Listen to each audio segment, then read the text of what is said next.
کے جوابات ہوں گے۔ ایک کوشچن کیا گیا کہ کیا نہار منہ پانی پینا منع ہوتا ہے، کیونکہ کوئی حدیث حضرت ابو سعید خدری رضی اللہ تعالی عنہ کے حوالے سے کسی نے کوٹ کی ہے کہ نبی کریم صلی اللہ علیہ وسلم نے نہار منہ پانی پینے سے منع فرمایا، اور کسی بزرگ کا قول بھی ہے کہ صبح نہار منہ پینا نہار منہ پانی پینا نقصان کا باعث بنتا ہے۔ دیکھیں، جدید جو میڈیکل سائنس ہے وہ نہار منہ پانی پینے کے بہت سارے فوائد ذکر کرتی ہے، اور آج کل اس طرح نہیں ہوتا کہ سنی سنائی بات پر عمل پیرا ہوں، بلکہ ڈاکٹرز جو ہیں وہ ایک طویل عرصے تک تحقیق کرتے ہیں اور کئی 100 افراد پر ایک چیز کو آزمایا جاتا ہے، پھر ان کے رزلٹ جمع کیے جاتے ہیں، پھر کوئی نتیجہ مرتب کیا جاتا ہے، اور یہ تو نہیں کہا جا سکتا کہ اس میں غلطی کے احتمالات ختم ہو جاتے ہیں۔ تو بتقاضۂ بشریت بعض اوقات تحقیق کے نتائج غلط بھی نکل آتے ہیں اور وہ بعد میں چینج بھی کیے جاتے ہیں، کیونکہ جن 100 افراد کا آپ نے انتخاب کیا، ہو سکتا ہے نہار منہ پانی کے اثرات ان کے اوپر الگ ہوں، لیکن جب آپ مزید 100 کو لے لیں تو ان میں کچھ رزلٹ میں فرق آئے۔ لیکن بہرحال جو تحقیق کی گئی تو یہ پتہ چلا کہ اس کے بے شمار فوائد، نہار منہ پانی پینے کے بہت سارے فائدے سامنے آئے ہیں۔ اب یہ حدیث میں بظاہر منع کیا گیا اور میڈیکل سائنس کہہ رہی ہے کہ اگر آپ نہار منہ پانی پئیں گے تو فائدہ ہوگا، اس میں لوگ ذرا تذبذب کے عالم میں آئے ہیں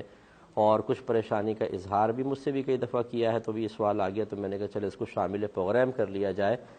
یہ اچھی طریقے سے یاد رکھیں کہ نبی کریم صلی اللہ علیہ وسلم جب کسی بھی حدیث میں کسی چیز کو طبی نقطۂ نگاہ سے منع فرمائے یا اس کا استعمال تجویز فرمائے، دونوں چیزیں ذہن میں رکھیے گا، تو وہاں پر اگر حکم بھی موجود ہوگا تو وہ امر صرف استحباب کے لیے ہوتا ہے۔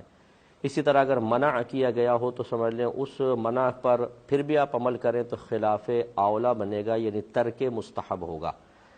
تو اس لیے خلاصہ کلام یہ ہے کہ جب نبی کریم صلی اللہ علیہ وسلم کسی چیز کا باقاعدہ حکم ارشاد فرمائے تو اس حکم کی مختلف شرعی حیثیتیں ہوتی ہیں، کبھی تو اس حکم کے اوپر عمل کرنا واجب ہوتا ہے، کبھی سنت موقدہ کے درجے میں ہوتا ہے، اور کبھی ایسا ہوتا ہے کہ فقط آپ عمل کریں تو مستحب ہے، نہیں کریں تو کوئی گناہ نہیں ہے۔ جیسے سرکار نے ارشاد فرمایا اگر سالن میں مکھی گر جائے تو اس کو ڈبو دو، پھر اس کو نکال کر پھینک دو، کیونکہ وہ اپنے اس کے ایک پر میں بیماری ہے، دوسری پر میں شفا ہے، وہ جب گرتی ہے تو بیماری والا بازو پہلے گراتی ہے، لہذا اس کو پورا ڈبو دو تاکہ شفا والا بازو اندر جا کر بیماری کو ختم کر دے، اور پھر نکال کر پھینک دو۔ اب اس میں تمام امر کے صیغے ہیں، لیکن سب جانتے ہیں کہ یہ مستحب ہے۔ اگر مکھی گر جائے کو ویسے نکال کے اس کو پھینک دے تو یہ نہیں ہے کہ وہ گناہگار ہوگا، اور پھر اگر وہ کھانا نہ کھائے، اس کا دل نہیں چاہ رہا، اس کو کراہت محسوس ہو رہی ہے، مکھی نکال کر پھینک کر وہ کسی اور کو کھانا دے دیتا ہے، تو اس میں بھی شرعاً کوئی گرفت نہیں ہے۔ ایسے ہی بقرہ عید کے اول 10 دنوں کے بارے میں سرکار نے ارشاد فرمایا جو قربانی کا ارادہ رکھتا ہو اسے چاہیے کہ جسم کے کہیں بال وغیرہ اور ناخن نہ کاٹے 10 ذوالحجہ تک۔ یہ بھی ایک امر مستحب ہے، بلکہ اس میں تو امر کا باقاعدہ صیغہ اس کو چاہیے کہ ایسا نہ کرے، لیکن علماء نے تحقیق کر کے بیان فرمایا مستحب ہے۔ تو اسی طریقے سے یہ پانی پینے کا مسئلہ ہے کہ نبی کریم صلی اللہ علیہ وسلم نے اگر اس کو منع فرمایا تو طبی نقطۂ نگاہ سے ہے۔ یہ پھر یاد رکھیے کہ امت کے ہر شخص کے لیے نہیں ہوتا، بلکہ یہ ہو سکتا ہے کہ آپ نے سامنے موجود 2-3 اشخاص کے لیے ایسا فرمایا ہو، کسی خاص قبیلے کے لیے فرمایا ہو، خاص عرب کا جو وہاں ماحول تھا، وہاں کی جو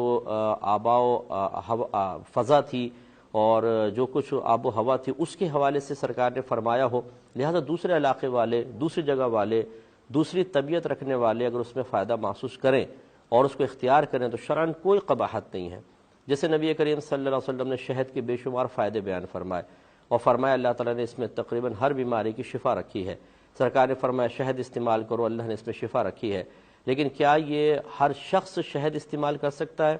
آپ اچھی طرح سمجھتے ہیں میڈیکل سائنس منع کرے گی، بہت سارے شوگر کے مریضوں کو ڈاکٹرز منع کرتے ہیں، ایسے ہی جن کی طبیعت پہلے ہی گرم ہوتی ہے تو شہد ان گرم علاقوں میں استعمال کرنا نقصان کا باعث بن سکتا ہے۔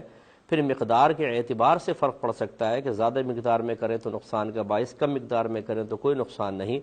خلاصہ کلام یہ ہے کہ اگر کوئی ڈاکٹرز کی جدید تحقیق کو بنیاد بنا کر نہار منہ پانی پیتا ہے تو یہ خدا نخواستہ حدیث کی مخالفت لازم نہیں آئے گی، نہ اس شخص کا گناہ گار ہونا لازم آئے گا۔ اگر کوئی اور یہ ایک اصول اور یاد رکھیں، اگر نبی کریم صلی اللہ علیہ وسلم نے ارشاد فرمایا کہ یہ نہ کرو، یوں فرمائے کہ اس میں نقصان ہے، فقط اتنا کہیں پر آ جائے اس میں نقصان ہے، تو کسی چیز کا فائدہ یا نقصان بیان کرنا وجوب کو ہرگز ثابت نہیں کرے گا۔ مثلا شہد کا فائدہ بیان کیا تو اس میں یہ حکم پوشیدہ نہیں ہے کہ شہد ضرور استعمال کرو۔ اگر کہیں پر آ جائے کہ نہار منہ پانی نقصان کا باعث ہے تو اس کا مطلب یہ نہیں ہے کہ فرمایا جا رہا ہے پانی استعمال ہی نہ کرو،